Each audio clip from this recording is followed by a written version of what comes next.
ప్రభు నందు ప్రియమైన ఆర్సీసీ ఫ్యామిలీకి మరియు యూట్యూబ్ ద్వారా జీవనది టెలివిజన్ ద్వారా ఈ సందేశాన్ని వీక్షిస్తున్న మా ఆత్మీయ మిత్రులందరికీ ప్రభు పేరిట వందనాలు.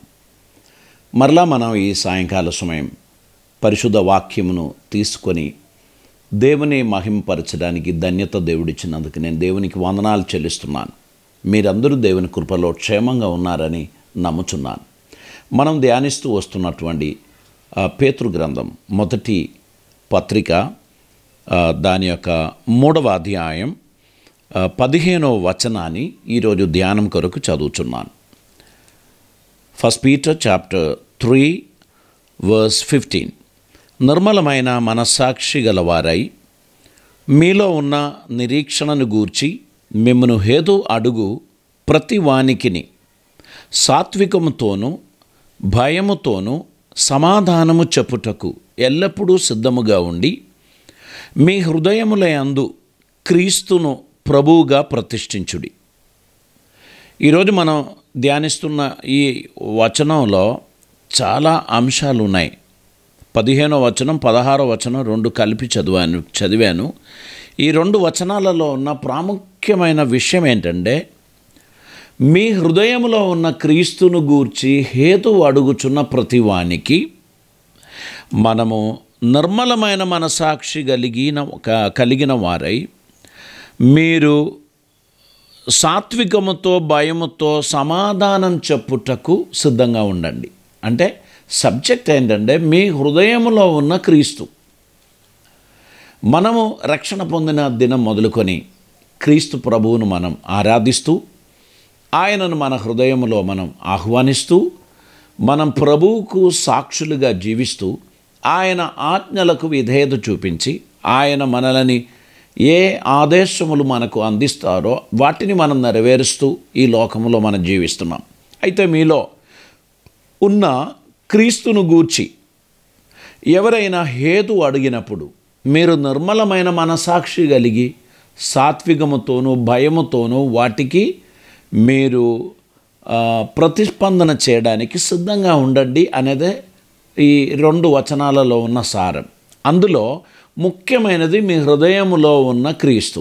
అది నేను మాట్లాడిన తర్వాత మిగిలిన అంశాలు రేపటి నుంచి ఒక వారం రోజులు ఈ యొక్క వచనమే మనం ధ్యానం చేయాల్సినటువంటి అవసరత ఉంది. కనుక ఈ బైబిల్ స్టడీ వీక్షిస్తున్నటువంటి వారు ప్రతి వచనాన్ని మనం ధ్యానిస్తూ ముందుకు వెళుతున్నాం. కనుక మీరు జాగ్రత్తగా ప్రతిరోజు ఈ యొక్క బైబిల్ పఠనం కొరకు మీరు యూట్యూబ్ ఛానల్ సబ్స్క్రైబ్ చేసుకోండి, బెల్ బటన్ ప్రెస్ చేసుకోండి. మీరు దీన్ని ముందుకు కొనసాగించడానికి మొదట లైవ్ ఆన్ అవగానే మీకు నోటిఫికేషన్ వచ్చినట్లు మీరు సిద్ధపడవలసిందిగా నేను మనవి చేస్తున్నాను. ఇక్కడ పరిశుద్ధ వాక్యంలో మన హృదయంలో నివసించుచున్న ప్రభు అయిన యేసుక్రీస్తు. యోహాను సువార్త నుంచి 14వ అధ్యాయంలో 20వ వచనంలో యేసు ప్రభు తన శిష్యులతో మాట్లాడుచు చాలా అద్భుతమైన ఒక మాట తెలియపరుస్తున్నారు. 14వ అధ్యాయం 20వ వచనం. నేను నా తండ్రి అందును మీరు నా యందును నేను మీ అందును ఉన్నామని ఆ దినమున మీరు ఎరుగుదురు. ఇది చెప్పడానికి కారణం, యేసు ప్రభు తన శిష్యులతో మాట్లాడుచున్నప్పుడు లోకమును గురించి మరి తన్ను ప్రేమించుచున్న తన బిడ్డలను గురించి ఆయన కాస్త లోతుగా మాట్లాడుచున్నారు. అప్పుడు అంటున్నారు, లోకము ఆయనను చూడలేదు, ఆయనను ఎరగదు గనక ఆయనను పొందనేరదు. మీరు ఆయనను ఎరుగుదురు, ఆయన మీతో కూడా నివసించును, మీలో ఉండును, మిమ్మును అనాథులుగా విడువను, మీ యొద్దకు వత్తును. కొంతకాలమైన తర్వాత లోకం నన్ను మరి ఎన్నడూనూ చూడదు, అయితే మీరు నన్ను చూతురు. నేను జీవించుచున్నాను గనుక మీరును జీవింతురు. ప్రభు చాలా ఇంటిమేట్గా తన శిష్యులతో మాట్లాడుచున్నారు. లోకం కొంతకాలం తర్వాత నన్ను చూడరు, ఎందుకంటే ఆయన ఈ లోకంలో ఒక ప్రత్యేకమైన ఉద్దేశాన్ని నెరవేర్చడానికి వచ్చాడు. శిలువ మరణం తర్వాత లోకం మరి నన్ను చూడరు. నేను పునరుత్థానుడైన తర్వాత వారు నన్ను చూడరు, మీరు నన్ను చూస్తారు. అది మాత్రమే కాదు, మీరు నాతో కూడా ఉంటారు. అది కూడా కాదు, నేను మీ యందు ఉంటాను, మీరు నాలో ఉంటారు, మనం తండ్రి యొద్ద ఉంటాం. ఎంత అద్భుతమైన కలయిక. ప్రభు అంటున్నారు, నన్ను ప్రేమించుచున్నవారు నా ఆజ్ఞలను గైకొందురు. 21వ వచనంలో ఆ మాట ఉంది. నా ఆజ్ఞలను అంగీకరించు వాటిని గైకొను వాడే నన్ను ప్రేమించువాడు. నన్ను ప్రేమించువాడు నా తండ్రి వలన ప్రేమింపబడును. నేనును వానిని ప్రేమించి వానికి నన్ను కనపరుచుకొందునని చెప్పాను. అద్భుతమైన యేసు ప్రభువుని మాటలు మనం చూస్తున్నప్పుడు, యేసుక్రీస్తుని హృదయమందు విశ్వాసం ఉంచి మన హృదయములోనికి ఆయనను ఆహ్వానించిన ప్రతి ఒక్కరితో ప్రభు నివసిస్తాడు. ఇదొక పాండమిక్, భయంకరమైన మహమ్మారి ప్రపంచమంతటిని కలవరపరుస్తూ ఏమి చేయాలి అని తోచని స్థితిలో ప్రపంచమంతా కలవరపడుచున్నారు. అగ్రస్థానంలో ఉన్నటువంటి దేశాలే భయంకరమైన కలవరానికి గురి అయినటువంటి ఈ కాలంలో మనకు ఒక హామీ ప్రభు వలన అనుగ్రహించినది ఏంటంటే, నేను మిమ్మును ఎన్నడూను అనాథులుగా విడువను, నేను మీ యొద్దకు వత్తును, నేను మీ అందు ఉండును, మీరు నా యందు నివసిస్తారు. అద్భుతమైన ఒక మర్మాన్ని ప్రభు మనకు తెలియపరుస్తున్నారు. మనం ప్రభునందు నివసించటం, ఆయన మనలో నివసించటం. మనము మన ప్రభు ఒకటైనట్లు పరమ తండ్రికి ఆయన అడుగుచున్నాడు. మనం ఏకమై ఉన్నట్లు వారు కూడా నా యందు నీలో ఏకమై ఉండే అవకాశం ఇమ్ము అని ఆయన ప్రార్థించుచున్నట్లు మనం చూస్తున్నాం. యోహాను సువార్త 17వ అధ్యాయం దాని 23వ వచనంలో ఈ మాట మనం చూస్తున్నాం. వారి యందు నేనును నా యందు నీవును ఉండుట వలన వారు సంపూర్ణులుగా చేయబడి ఏకముగా ఉన్నందున నీవు నన్ను పంపితివనియు నీవు నన్ను ప్రేమించినట్టే వారిని కూడా ప్రేమించితివనియు లోకము తెలుసుకొనినట్లు నాకు అనుగ్రహించిన మహిమను వారికి ఇచ్చితివి. ఇక్కడ పరిశుద్ధ వాక్యంలో మనం చూస్తూ ఉన్నాం. యేసు ప్రభు వారు పరమ తండ్రిని వేడుకొనుచున్నప్పుడు ఒక మాట చెప్పుచున్నారు. వారి యందు నేనును నా యందు నీవును ఉండుట వలన వారు సంపూర్ణులుగా చేయబడి ఏకముగా ఉన్నందున నీవు నన్ను పంపితివనియు నీవు నన్ను ప్రేమించినట్టే వారిని కూడా ప్రేమించితివి అనియు లోకం తెలుసుకొనినట్లు నాకు అనుగ్రహింపబడిన మహిమను వారికి ఇచ్చితిని. ఇక్కడ ప్రభువు ఎంత అద్భుతమైన మాటలు తెలియపరుస్తున్నారు. తండ్రితో అంటున్నారు, నేనును నీవును ఏకమై ఉన్నందున వారు కూడా మనలో ఏకమై ఉన్నారని లోకం తెలుసుకొనినట్లు వారిని నేను ప్రేమించుచున్నాను గనుక లోకం వాటిని గ్రహించినట్లు ఒక అద్భుతం చేయమని తండ్రిని వేడుకుంటున్నాడు. మనం ప్రభువులో ఉన్నాము గనుక మనం కలత చెందాల్సిన అవసరం లేదు. మీరు మన ప్రభుత్వం ద్వారా మనకు అనుగ్రహింపబడిన జాగ్రత్తలు ఖచ్చితంగా పాటించాలి. ఎందుకంటే ప్రభుత్వ అధికారులను దేవుడు నియమించాడు. వారి ద్వారా మనకు అనుగ్రహిస్తున్నటువంటి ఆదేశాలు గాలికి ఎగరగొట్టడానికి కుదరదు. వారు మనతో చెప్పుచున్న మాటలు దేవుని వలన మనకివ్వబడినది అని మనం గుర్తుంచుకోవాలి. జాగ్రత్త మనం పాటించుకోవాలి. మన కుటుంబంలో భద్రంగా ఉండి ఫ్యామిలీ మెంబర్స్తో పాటు దేవునికి మొరపెట్టడానికి ఉన్నటువంటి సమయం. ఈ సమయం ప్రార్థనా జీవితాన్ని డెవలప్ చేయడానికి ఉన్నటువంటి సమయం. ఈ సమయం ఒకరినొకరు ప్రేమించడానికి ఉన్నటువంటి సమయం. ఈ సమయం ఒకరికి ఒకరు సహాయపడడానికి ఉన్నటువంటి సమయం. ఒకరితో ఒకరు సహవాసం చేస్తున్నటువంటి సమయం. మీ ఫ్యామిలీ ఎంతో ప్రియమైనదిగా దేవుడు మీకు అనుగ్రహించారు. మీరు ఏ పరిస్థితుల్లో కూడా ఆ ఫ్యామిలీని ఎంజాయ్ చేయాలి. కాబట్టి ఒకరితోనొకరు ఐక్యత కలిగిన వారిగా ప్రేమిస్తూ ఒకరికి ఒకరు గౌరవిస్తూ అద్భుతమైన ఒక సహవాసాన్ని మీరు ఏర్పాటు చేయవలసినటువంటి అవసరత ఉంది. ఈ సమయంలో నా మాట వినుచున్నటువంటి ప్రతి ఒక్కరికి ప్రభువు చేత నేను మీకు జ్ఞాపకం చేయడానికి ఆశించుచున్నటువంటి మాట, ఇది ప్రభుని యొక్క ప్రణాళిక అయి ఉన్నది. మీరు క్రీస్తునందు అభివృద్ధి చెందాలని, ఆశీర్వదింపబడాలని, మీరు దేవునికి ప్రియమైన బిడ్డలుగా ఉండాలని ప్రభు మిమ్మల్ని గూర్చి ఆశించుచున్నాడు. గనక ఈ సమయంలో మీరు క్రీస్తునందు నివసించక తప్పదు. క్రీస్తు మీలో ఉన్నాడు అనేటువంటి ఒక ఒక ఒక ధైర్యం మీకు రావాలి. నిజంగా ప్రభు నాలో ఉన్నాడా ఒకసారి పరిశీలించండి. మీరు క్రీస్తు విశ్వాసంలో నిలిచి ఉన్నారా ఒకసారి ఆలోచించండి. ప్రభు మీలో ఉన్నట్లయితే మీకు ఖచ్చితంగా ధైర్యం ఇస్తాడు. మీకు ఆయన కాన్ఫిడెన్స్ ఇస్తాడు.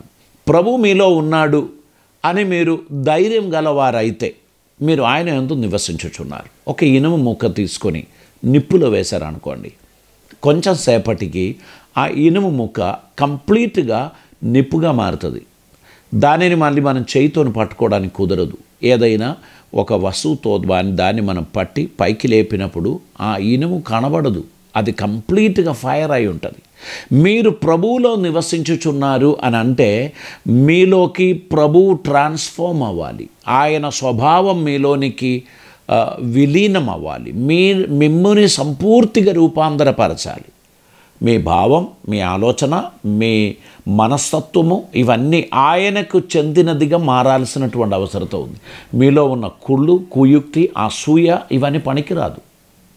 ప్రభు మీకు ఆరోగ్యము, ఆయుస్సు పొడిగించినది దేనికోసం తెలుసా? ప్రభుని మనస్సు లోకానికి చూపట్టడానికే, ప్రభు వలె నడవడానికే.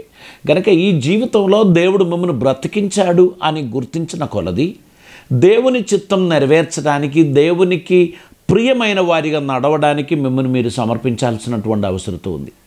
ఈ జీవితం ప్రభు చేత మీకు ఇవ్వబడినటువంటిదే. మీరు దీనికి యోగ్యులు కానప్పటికీ ఆయన మిమ్మల్ని ఏర్పరచుకున్నాడు. కనుక కృతజ్ఞతాభావముతో ఆయన సన్నిధికి మీరు రావాల్సినటువంటి అవసరత ఉంది. కృతజ్ఞత భావముతో దేవుని మహిమపరచాల్సినటువంటి అవసరత ఉంది. మీరు ధర పెట్టి కొనబడిన వారు, మీరు మీ సొత్తు కారు.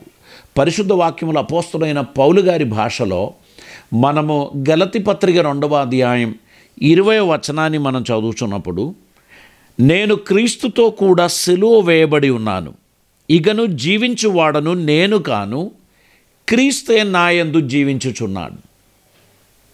ఇక్కడ పరిశుద్ధ వాక్యం అంటున్నారు, మీరు క్రీస్తుతో కూడా సిలువ వేయబడ్డారు, కాబట్టి ఇక మీద జీవించువాడను నేను కాను, క్రీస్తే నాయందు జీవించుచున్నాడు. ప్రభు మనలో నివసించుచున్నాడు. ఆయన తన చిత్తం మన జీవితంలో నెరవేర్చడానికి ఆయన తన్ను తానుగా మన కోసం అప్పగించాడు. మనం యేసు ప్రభుని బిడ్డలుగా ఆయన కోసం అప్పగింపబడిన వారం. కనుక నేనిప్పుడు శరీరమందు జీవించుచున్న జీవితం నన్ను ప్రేమించి నా కొరకు తన్ను తాను అప్పగించుకొనిన దేవుని కుమారుని అందలి విశ్వాసం వలన నేను జీవించుచున్నాను. ఇప్పుడు నేను జీవించుచున్న ఈ జీవితం కూడా నా కొరకు త్యాగం చేయబడిన దేవుని కుమారుడైన యేసుక్రీస్తునందు నేను ఉంచిన విశ్వాసం ద్వారా నేను జీవించుచున్నాను. ఈ మహామారి జరుగుతున్నటువంటి సమయంలో మీరు గుర్తుపెట్టుకోండి, మీరు ఆయన యందు ఉంచిన విశ్వాసం ఎప్పుడు కూడా అది నిర్లక్ష్యం అవ్వదు. ఆయన దాన్ని త్రోసివేసే పరిస్థితి లేదు. తన యందు వచ్చి వేడుకొనుచున్న ప్రతి ఒక్కరికి ఆయన కరుణ చూపిస్తారు. మీరే మతస్థులైనా, ఏ కులస్థులైనా, మీరు ప్రభువును వేడుకున్నటువంటి సమయంలో ఆయన ఖచ్చితంగా మీకు తన కృప అనుగ్రహిస్తారు. మీ జీవితంలో మీరు ఎదుర్కొంటున్న భయాన్ని ఆయన తొలగిస్తాడు, మీకు ధైర్యం కలుగచేస్తాడు. మీ జీవితంలో ఉన్న ప్రతి సమస్య నుండి ఆయన మిమ్మల్ని విడిపిస్తాడు. ఆయన నమ్మదగిన వాడు. గుర్తుపెట్టుకోండి, ఇది చాలా ఆషామాషి జీవితం కాదు, ఇదొక క్రమ పద్ధతి కలిగిన జీవితం. ప్రభుని చిత్తం నెరవేర్చడానికి మీరు మమ్ముని సమర్పించుచున్నప్పుడు ప్రభు మీ అందు ఆనందిస్తూ మీరు ఆయన కోసం తన్ను తానుగా సమర్పించిన కారణమును బట్టి ఆయన మీ అందు నివసించుచున్నాడు గనుక ఆయన చిత్తం పరిపూర్ణముగా మీ జీవితంలో నెరవేరాల్సిందే. ఇది నా జీవితం, నా ఇష్టం. నాకు ఇష్టం వచ్చినప్పుడు నేను నా ఇష్ట ప్రకారం జీవిస్తాను, నాకు ఇష్టం వచ్చినప్పుడు నేను దేవుని సన్నిధికి వస్తాను అని చెప్తా కుదరదు. మీరు పాపమును ప్రేమించి పాప పంకిలమైన జీవితంలో పాపిష్టి జీవితాన్ని కొనసాగిస్తూ లోకములో లోక మనిషిగా మీరు ఉన్నట్లయితే మీరు అర్థం చేసుకోవాల్సింది ప్రభు మీలో లేడు. ప్రభు మీతో ఉన్నాడు అనే ధైర్యం మీకు ఎప్పుడు కలుగునో తెలుసా? మీరు ఆయన యందు విశ్వాసం పరిపూర్తిగా వచ్చినప్పుడు. ఆయన యందు విశ్వాసం ఉంచి మీరు ఆయన కోసం కనిపెట్టినప్పుడు ప్రభు మీ జీవితంలో అద్భుతం చేస్తున్నాడు అనేటువంటి విషయాన్ని మీరు అర్థం చేసుకోగలరు. మన రోమాపత్రిక 8వ అధ్యాయం దాని 10వ వచనం చదివినట్లయితే, క్రీస్తు మీలో ఉన్న ఎడల మీ శరీరము పాప విషయమై మృతమైనది కానీ మీ ఆత్మ నీతి విషయమై జీవము కలిగి ఉన్నది. ఇది చాలా ఇంపార్టెంట్గా ఉన్నటువంటి ఒక అంశం. మీరు క్రీస్తు మీలో ఉన్న ఎడల మీ శరీరం పాప విషయమై మృతమైనదిగా ఉండాలి, మీ ఆత్మ నీతి విషయమై జీవము కలిగి ఉన్నది. మృతులలో నుండి యేసును లేపిన వాని ఆత్మ మీలో నివసించిన ఎడల, మృతులలో నుండి క్రీస్తు యేసును లేపినవాడు చావునకు లోనైన మీ శరీరములను కూడా మీలో నివసించుచున్న తన ఆత్మ ద్వారా జీవింపచేయును. ఇదొక మర్మం. మీరు బహుశా మరణకరమైన పరిస్థితిలో, చావునకు లోనైన స్థితిలో ఉన్నా సైతం ప్రభునందు మీరు ఉంచుచున్న విశ్వాసమును బట్టి ఆయనను మృతులలో నుండి లేపినవాడు మీ ఆత్మను కూడా నీతి విషయమై జీవించుటకు మీలో జీవాన్ని కలుగజేస్తాడు. ప్రభు ఇచ్చిన వాగ్దానం మన జీవితంలో నెరవేరడానికి మనలని ప్రభు సన్నిధిలో సంపూర్ణంగా మనం సమర్పించాల్సినటువంటి అవసరం ఉంది. ప్రియులరా, మన పాతవి గద్దించిపోయెను, సమస్తము కొత్తవాయను. ఇక మీదట జీవించువాడను నేను కాదు, క్రీస్తే నాయందు జీవించుచున్నాడు అని మనం చెప్పగలగాలి. దేవునికి స్తోత్రం. కనుక ఈ జీవితం దేవుని వలన మనకు అనుగ్రహింపబడినటువంటిది. దైవ చిత్తం నెరవేర్చడానికి మనం పిలువబడినటువంటి వారం అనేటువంటి సత్యాన్ని గ్రహించి ప్రభువుకు ప్రీతికరమైన బిడ్డలుగా మనం నడవాల్సినటువంటి అవసరత ఉంది. మీకును నాకును ప్రభు అనుగ్రహించిన ఈ అద్భుతమైన జీవితం, అది ఆయన చిత్తం నెరవేర్చడానికి అనేటువంటిది మనం మర్చిపోవద్దు.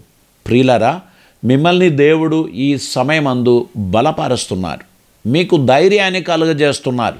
మీకోసం ప్రాణం పెట్టిన యేసయ్య రక్తం, మీకోసం ప్రాయశ్చిత్త బలిగా అర్పింపబడిన ఆయన రక్తం, ఆయన మీకోసం పొందిన దెబ్బలు, అది ఎన్నడూ వ్యర్థం కాదు. మీరు చేయవలసినది మీ శరీరమును గాయపరచడం కాదు, మీరు ఆయన యందు విశ్వాసం ఉంచుచున్నారు. నా కోసము నా పాపముల నిమిత్తం యేసయ్య మరణించాడని నేను నమ్ముచున్నాను. మీరుంచిన విశ్వాసం మూలముగా మిమ్మల్ని నీతిమంతులుగా చేస్తున్నాడు. మీరు పాపాత్ముడిగా ఉన్నప్పుడు కూడా మీకోసం మరణించిన క్రీస్తు మీకోసం క్రయధనం చెల్లించాడు గనక మీ పాపములను తుడిచివేసి మిమ్మల్ని నీతిమంతులుగా చేస్తున్నాడు. గనక ప్రియులారా, క్రీస్తు మీలో ఉన్న ఎడల అద్భుతములు ఖచ్చితంగా జరుగుతాయి. క్రీస్తు మీలో ఉన్న ఎడల మీరు ఆశీర్వదింపబడతారు. క్రీస్తు మీలో ఉన్న ఎడల మీరు ఖచ్చితంగా దాని యొక్క వ్యత్యాసాన్ని మీరు తెలుసుకుంటారు. యేసు ప్రభు మనలో ఉన్నాడు. ధైర్యం కలిగి ఉండండి. ప్రతి సిచ్యువేషన్స్లో కూడా ఆయన మనకు సహాయం చేస్తాడు. ఆయన మనల్ని విడువడు, ఎడబాయడు. ధైర్యం కలిగిన వారిగా ముందుకు నడవడానికి మన జీవితాన్ని ప్రభు సన్నిధిలో మనం సమర్పించాల్సినటువంటి అవసరత ఉంది. ఎఫెసీయులకు రాసిన పత్రిక దాని యొక్క 3వ అధ్యాయం దాని 15 నుంచి కొన్ని వచనాలు మీకోసం చదువుచున్నానండి. మీరు అంతరంగ పురుషుని యందు శక్తి కలిగి ఆయన ఆత్మ వలన బలపరచబడినట్లుగాను, క్రీస్తు మీ హృదయములలో విశ్వాసము ద్వారా నివసించినట్లుగాను, తన మహిమైశ్వర్యం చొప్పున మీకు దయచేయవలననియు, మీరు దేవుని సంపూర్ణత యందు పూర్ణులగునట్లుగా ప్రేమయందు వేరుపారి స్థిరపడి సమస్త పరిశుద్ధులతో కూడా దాని వెడల్పు, పొడుగు, లోతు, ఎత్తు ఎంతో గ్రహించుట కొరకును జ్ఞానమునకు మించిన క్రీస్తు ప్రేమను తెలుసుకొనుట కొరకును తగిన శక్తి గల వారు కావాలననియు ప్రార్థించుచున్నాను. అపోస్తలుడైన పౌలు ఎఫెసోసులో ఉన్న విశ్వాసులకు ఎంత అద్భుతమైన మర్మము తెలియపరుస్తున్నారండి. ఇక్కడ చూడండి, క్రీస్తు మీ హృదయములలో విశ్వాసము ద్వారా నివసించినట్లుగా. అది మన సబ్జెక్ట్. మీ హృదయములో ప్రభు నివసించటానికి మీకు అవసరమైనది విశ్వాసం. నా హృదయమును నేను ప్రభువుకు అంకితం చేస్తున్నాను. పౌలు గారు అంటున్నారు, ఇక మీదట జీవించువాడను నేను కాను, క్రీస్తు నాలో జీవించుచున్నాను. నా ఇష్టమేంటి తెలుసా? ఉదయం 10 గంటల వరకు పడుకోవాలి. నా ఇష్టమేంటి తెలుసా? నాకు ఇష్టం వచ్చినవన్నీ తినాలి. కానీ ప్రభువు నాలో నివసించుచున్నాడు గనక సంఘము ఏర్పరచబడిన సమయంలో లేవడం, సిద్ధపడడం, ప్రార్థన చేయడం, బైబిల్ చదవడం, తన్ను తానుగా దేవుని కొరకు సమర్పించటం, ఇవన్నీ క్రీస్తు హృదయములో నివసించు వారు చేయుచున్నటువంటి ప్రత్యేకతను. వేషధారులకు ఇది ప్రయోజనకరమైన మాట కాదు. వారు ప్రజలందరూ కూడి వచ్చినప్పుడే భక్తి యొక్క వేషం చూపిస్తారు. ఒంటరిగా ఉన్నప్పుడు, ఎవరూ చూడనప్పుడు వారు భక్తులుగా ఉండడం అనేటువంటిది కుదరదు. వారి భక్తి నలుగురికి కనిపించినప్పుడే అది భక్తి అవుతుంది. వారి వ్యక్తిగత జీవితంలో భక్తి ఉండదు, వారి ఒంటరి జీవితంలో భక్తి ఉండదు, వారికి దేవునితో కనెక్షన్ అసలే లేదు. ఇక్కడ ప్రభు అంటున్నారు, పౌలు అంటున్నారు, మీ హృదయంలో క్రీస్తు విశ్వాసం మూలముగా నివసించుచున్నారు. ఆయన కోసం హృదయ తలుపును తెరిచి ఇచ్చిన వారికి మాత్రమే ఆ ధన్యత కలుగుతుంది. ప్రభు మన హృదయ తలుపునొద్ద నిలిచుండి తట్టుచున్నాడు. ఎవడైనను ఆయన స్వరము విని తలుపు తీసిన ఎడల ఆయన లోపలకు వచ్చి ఆయన వారితోనూ వారు ఆయనతోనూ బోధనం చేస్తారు. ఇది ప్రభు మన హృదయ తలుపునొద్ద తట్టుచున్నటువంటి సమయం. ఈ సప్పుడు విని కూడా తలుపు తీయకుండా మనం ఉండొచ్చు. ఇది లాక్డౌన్ పీరియడ్ కదా. మనం తలుపు ఎవరు కొట్టినా, బెల్లు కొట్టినా తీయకుండా ఉండే అధికారం మనకుంది. ఇక్కడ ప్రభు తలుపు తట్టుచున్నాడు. ప్రభువుకు కూడా తలుపు తీయకుండా లోపల డ్యాన్సులు, లోపల ప్రోగ్రాములు, సినిమాలు ఇవన్నీ మనం చేసుకోవచ్చు. కానీ ప్రభువు మన హృదయ తలుపు తట్టుచున్నాడు అనేది తన వాక్యం ద్వారా ఎప్పుడైతే తెలుసుకుంటామో వెంటనే హృదయ తలుపు తెరవని తెరిచిన వారు ధన్యులు. ప్రభువా, ఈ జీవితంలో ప్రతిదినం నీ కృప వలన నేను బ్రతుకుచున్నాను. నాకు నీ కృప లేకపోతే నేను ఒక రోజు కూడా బ్రతకలేను. నన్ను బ్రతికిస్తున్నా నీ కృప కోసం వందనాలు. నాకు అనుగ్రహించిన ఈ జీవితం కొరకు వందనాలు. ఈ తరంలో, ఈ కాలంలో నన్ను నువ్వు పోషిస్తున్నావు, నన్ను నువ్వు సంరక్షిస్తున్నావు, నాకు జయం ఇస్తున్నావు. నేను నీకు వందనాలు చెల్లిస్తున్నాను. నా అహంకారము, నా యొక్క గర్వము అది పని చేయదు అనేది నాకు అర్థమైపోయింది. ఎందుకంటే ఏది పని చేయడం లేదు. కంప్లీట్గా లాక్డౌన్ అయింది. ఈ సమయంలో నీ కృప కావాలని నేను కోరుచున్నాను. నాలో ఉన్న అజాగ్రత్తలను, నాలో ఉన్న అవివేకములను, నాలో ఉన్న అహంభావమును తీసివేయి ప్రభువా. నేను వాటిని తీసివేయడానికి నాకు సహాయం చేయండి. సాత్వికుడిగా, వినయ కలిగిన వాడిగా, విధేయత కలిగిన వాడిగా నీ అడుగుజాడలో నడిచే ధన్యత నాకు దయచేయి ప్రభువా అని మనం ఆయనను వేడుకోవాల్సినటువంటి సమయం వచ్చింది. ఆయన మన ఎడల తన కృప ధారాళంగా అనుగ్రహించి మనం నడిపించిన గాక. కొలస్సీ పత్రిక 1వ అధ్యాయం 27వ వచనంలో మనం ఇలా చదువుతున్నాం. అన్యజనులలో ఈ మర్మం యొక్క మహిమ ఐశ్వర్యం ఎట్టిదో అది అనగా మీయందున్న క్రీస్తు మహిమ నిరీక్షణ అయి ఉన్నాడను సంగతిని దేవుడు తన పరిశుద్ధులకు తెలియపరచగోరి ఇప్పుడు ఆ మర్మమును వారికి బయలుపరచెను. అన్యజనులకు కూడా మీలో ఉన్న క్రీస్తును పరిచయం చేయుచున్నటువంటి సమయం ఇది. కొలస్సీ పత్రికలో అపోస్తలుడైన పౌలు గారి ద్వారా ఈ అద్భుతమైన మర్మాన్ని తెలియపరచుచున్నారు. కనుక ప్రియులారా, దేవుడు మనకు అనుగ్రహించినటువంటి ఈ అద్భుతమైన కార్యాన్ని మనం చూసినట్లయితే దాని 25వ వచనం నుంచి మనం చదువుదాం. దేవుని వాక్యమును అనగా యుగ యుగములలోను తరతరములలోను మరుగు చేయబడి ఉన్న మర్మమును సంపూర్ణముగా ప్రకటించుటకు మీ నిమిత్తం నాకు అప్పగింపబడిన దేవుని ఏర్పాటు ప్రకారం నేను ఆ సంఘమునకు పరిచారకుడనైతిని. అన్యజనులలో ఈ మర్మం యొక్క మహిమైశ్వర్యం ఎట్టిదో అది అనగా మీ అందున్న క్రీస్తు మహిమ నిరీక్షణ అయి ఉన్నాడని అను సంగతి దేవుడు తన పరిశుద్ధులకు తెలియపరచగోరి ఇప్పుడు ఆ మర్మమును వారికి బయలుపరచను. ప్రతి మనుష్యుని క్రీస్తునందు సంపూర్ణునిగా చేసి ఆయన ఎదుట నిలువబెట్టవలనని బుద్ధి చెప్పుచు ప్రతి మనుష్యునికి బోధించుచు ఆయనను ప్రకటించుచున్నాము. అందునిమిత్తము నాలో బలముగా కార్యసిద్ధి కలుగజేయు ఆయన క్రియాశక్తిని బట్టి నేను పోరాడుచు ప్రయాసపడుచున్నాను. ప్రభు నాలో అనుగ్రహించిన తన క్రియాశక్తిని బట్టి నేను ఆ కార్యం సాధించటం కొరకు పోరాడుచున్నాను, ప్రయాసపడుచున్నాను. నా మాట వినుచున్నటువంటి ప్రియులారా, యేసుక్రీస్తు మనలో నివసించుచున్నాడు అనేటువంటి సత్యాన్ని గ్రహిస్తే ఇప్పుడు మనం ఉన్నట్లు మనం ఉండం. ఖచ్చితంగా మనం ఒక వ్యత్యస్తమైన భావాన్ని మనం పొందగలం. ఈ లోకంలో దేని గురించి కూడా మనం భయపడం. ఎందుకంటే ప్రభు నాలో నివసించుచున్నాడు.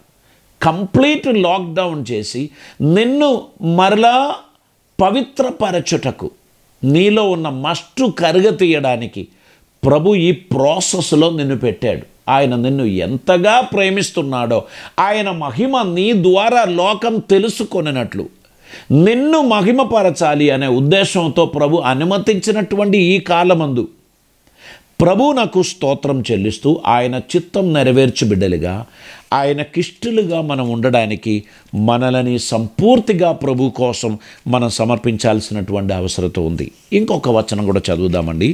1 యోహాను పత్రిక దాని 3వ అధ్యాయం దాని యొక్క 24వ వచనాన్ని మనం చదువుదామండి.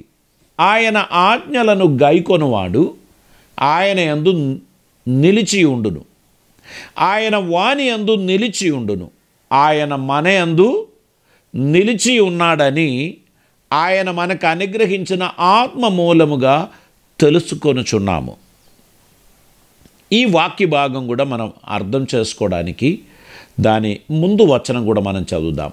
ఆయన ఆజ్ఞ ఏదనగా ఆయన కుమారుడైన యేసుక్రీస్తు నామమును నమ్ముకొని ఆయన మనకు ఆజ్ఞనిచ్చిన ప్రకారముగా ఒకరినొకడు ప్రేమింపవలననిదియే. ఆయన ఆజ్ఞలను గైకొనువాడు ఆయన యందు నిలిచి ఉండును, ఆయన వాని యందు నిలిచి ఉండును, ఆయన మన యందు నిలిచి ఉన్నాడని ఆయన మనకు అనుగ్రహించిన ఆత్మ మూలముగా తెలుసుకొనుచున్నాం. నేను మొదట ఒక ప్రశ్న అడిగాను. ప్రభు మనలో నిలిచి ఉన్నాడా, నివసించుచున్నాడా? ఆయన మనకు అనుగ్రహించిన తన ఆత్మ ద్వారా మనం దాన్ని గ్రహించగలం. ఇంకొకరు మనకు చెప్పాల్సిన అవసరం లేదు. ప్రభు మీలో ఉన్నాడండి అని మీ నైబర్ మీకు చెప్పాల్సిన అవసరం లేదు, మీ భార్య మీకు చెప్పాల్సిన అవసరం లేదు, మీ భర్త మీకు చెప్పాల్సిన అవసరం లేదు. దేవుడు మీలో ఉన్నాడు అని తెలుసుకోవడానికి మీలో నివసించుచున్న దేవుని ఆత్మ దాని గురించి సాక్ష్యం ఇస్తున్నారు. అది మీ మనస్సాక్షిలో మీకు అర్థం అవుతుంది. ఏదైనా ఒక కార్యం ప్రభుకి ఇష్టం లేనిది మీలో ఇంకా దాగి ఉన్నట్లు మీరు గ్రహిస్తే వాటిని మనం తీసి పారేయాలి. దేవునికి స్తోత్రం. మనం బహుగా ఫలించినట్లు మనలో ఉన్న పనికి రాని తీగలను కత్తిరించి వేయాల్సినటువంటి అవసరత ఉంది. ప్రభువులో మనం ఫలించటానికి అభ్యంతరంగా ఉన్న ప్రతి కార్యాలు అది ఎంత విలువైనదైనా, ఎంత ప్రయోజనకరమని మీరు అనుకున్న ప్రభువుకు విరోధంగా మీలో ఉన్నటువంటి వాటిని మీరు కత్తిరించి వేయాలి. అప్పుడు మీరు క్రీస్తునందు వర్ధిల్లుతారు, క్రీస్తునందు ఆశీర్వదింపబడతారు. మీ జీవితాన్ని దేవుడు ఏ మలుపు తిప్పుతాడో, ఎలా వాడుకుంటాడో లోకం ఇంకా చూడలేదు.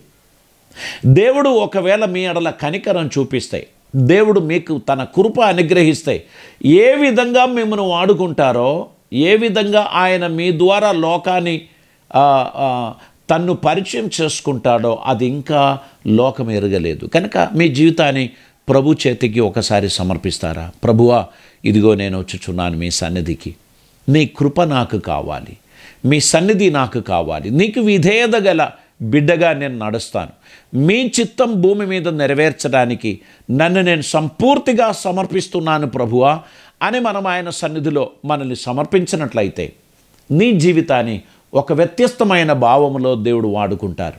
ఎంతమందికి ఆ కోరిక ఉంది? ప్రభువా, నా జీవితం నీ చేతిలోని ఉపకరణంగా మారాలి, నీకు ఇష్టమైన ఒక సాధనంగా నేను మారాలని నేను కోరుచున్నాను. నన్ను కరుణించు ప్రభువా, కృపచూపు ప్రభువా అని ఆయన సన్నిధిలో ప్రార్థించడానికి ఆశించు ప్రతి ఒక్కరు ఈ సమయంలో నాతో కూడా ఏకీభవించండి, తలలు వంచండి. మనం కలిసి ప్రభు సన్నిధిలో ప్రార్థన చేద్దాం. మమ్మల్ని మిక్కిలిగా ప్రేమిస్తున్న మా ప్రియ పరలోకపు తండ్రి, నీ ప్రియ కుమారుని వలన మాకు అనుగ్రహించిన ఈ గొప్ప రక్షణ భాగ్యాన్ని మాకిచ్చినందుకు స్తోత్రం. మా హృదయములలో క్రీస్తును ప్రభువుగా మేము ప్రతిష్ఠించే ధన్యత మాకిచ్చినందుకు స్తోత్రం. ఇక మీదట మేము కాదు ప్రభువా, నీ ఆత్మ మాలో నివసిస్తూ నీ చిత్తం నెరవేర్చడానికి నువ్వే మాలో నివసిస్తున్నావని మేము ఒప్పుకుంటున్నాం. ప్రభువా, మీ చిత్తానికి తగినటువంటి బిడ్డలుగా మేము నడుస్తూ నీ చిత్తం నెరవేర్చడానికి మమ్మల్ని వాడుకొనమని ప్రార్థిస్తున్నాం. ఈ వాక్యాన్ని వీక్షిస్తున్న ప్రతి ఒక్కరిని ఆశీర్వదించుమని, వారి జీవితంలో అద్భుతమైన కార్యములు జరిగించమని, వారు ఊహించిన వాటికంటేను వారు అడిగిన వాటికంటేను అత్యద్భుతమైన కార్యముల చేత వారిని ఆశీర్వదించడానికి నీవు నమ్మదగిన దేవుడు గనక నీకు స్తోత్రం. కృపలతో నింపుమని, ఆదరణ దయచేయమని ప్రభువా, మరణ భయం చేత ఉన్నటువంటి ప్రజలకు విమోచన, విడుదల కలుగజేయమని, ప్రత్యేకంగా ఈ దినములలో సేఫ్గా ఇంటిలో ఉండడానికి ఉన్న మనస్సు వారికి దయచేయమని, బయటికి ఉరకాలి అనేటువంటి ఆశ కలుగుచున్నప్పటికీ అది ప్రాణాన్ని ఇరుకాటంలో పెట్టేటువంటి ఒక ప్రయోగం కనుక నేను అది చేయను, నేను నన్ను సంపూర్తిగా నా ఇంటికి పరిమితం చేస్తున్నాను అనేటువంటి ఒక నిర్ణయం రానున్న 2 వారాలు అందరూ చేసుకోవడానికి సహాయం చేయమని తండ్రి, మా గౌరవ ప్రధానమంత్రి ద్వారా, ముఖ్యమంత్రి గారి ద్వారా మాకు అందించిన ఆదేశములకు తలవంచి విధేయత చూపి మేము వారిని గౌరవించి మా జాగ్రత్తలు మేము పాటించడానికి సహాయం చేయమని ప్రార్థిస్తున్నాం. మా కేంద్ర ప్రభుత్వాన్ని, మా రాష్ట్ర ప్రభుత్వాలను దీవించమని ప్రార్థిస్తున్నాం. ఆంధ్రప్రదేశ్ మరియు తెలంగాణ రాష్ట్రముల కొరకు ప్రార్థన చేస్తున్నాం. ముఖ్యమంత్రుల కొరకు, రాష్ట్ర ప్రభుత్వాల కొరకు ప్రార్థన చేస్తున్నాం. ప్రభువా, కేంద్ర ప్రభుత్వం కొరకు ప్రార్థన చేస్తున్నాం. మా పట్టణం, మా దేశం, మా రాష్ట్రములు అద్భుతంగా ముందుకు సాగిపోవడానికి తగిన కృప ప్రతి ఒక్కరిపై అనుగ్రహించమని, మీ చిత్తాన్ని నెరవేర్చి మమ్మల్ని కరుణించమని, మేమందరము జయశాలులుగా బయటికి వచ్చింది నామమును ఘనపరచు దినం కొరకు ఎదురు చూస్తున్నాం. సహనము దయచేయమని, కృపలతో నింపమని, ఈ వాక్యాన్ని వీక్షిస్తున్న ప్రతి ఒక్కరిని ఆశీర్వదించమని యేసయ్య పవిత్ర నామమున అడిగి ప్రార్థిస్తూ ఉంటున్నాం పరమ తండ్రి, ఆమేన్. జీవనది ఛానల్ ద్వారా ఈ మాటలు వీక్షిస్తున్న ప్రతి ఒక్కరికి ప్రత్యేకమైన వందనాలు. మన గౌరవ ప్రధానమంత్రి గారు మరి 2 వారాల కొరకు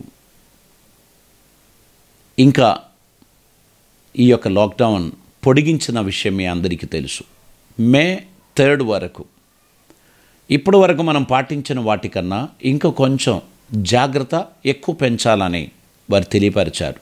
మన దేశంలో ఈ మహమ్మారి భయంకరంగా విస్తరించుచున్నట్లు గమనించినందుకు మనం ఇంకా జాగ్రత్త పాటించాలి అంటున్నారు. ఆషామాషిగా మీరు నిర్లక్ష్యం చేస్తూ బయట తిరగడానికి ప్రయత్నం చేయకండి. అత్యవసరం అయితేనే ఒకరు ఇంట్లో నుంచి బయటికి వెళ్ళండి, మిగిలిన వారందరూ ఇంట్లో ఉండండి.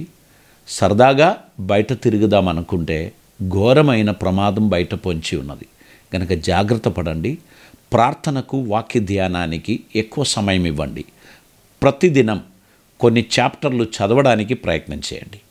ప్రతిరోజు ప్రార్థనా సమయం ప్రత్యేకించుకోండి. మీ జాగ్రత్తలు మీరు ఖచ్చితంగా పాటించాల్సిందిగా మనం చేస్తున్నాను. అదేవిధంగా చేతులు శుభ్రంగా సబ్బు పెట్టి కడగడం మర్చిపోకండి. మీరు శానిటైజర్ కానీ సబ్బు కానీ ఖచ్చితంగా వాడుకోవాలి. మీరందరూ ఆరోగ్యంగా ఉండాలని కోరుచున్నాను. ఈ యొక్క మాటలు యూట్యూబ్ ద్వారా మరియు టీవీ ఛానల్స్ ద్వారా మీకు అందుతున్నప్పుడు వాటిని విలువైన మాటగా గౌరవించి మీరు మీ జీవితాన్ని జాగ్రత్తగా కాపాడుకోవాల్సిందిగా దైవజనునిగా మీ అందరికీ మనవి చేయుచున్నాను. మీరును మీ కుటుంబ సభ్యులందరూ క్షేమంగా ఉండాలని మనసారా ప్రార్థిస్తున్నాను. God bless you.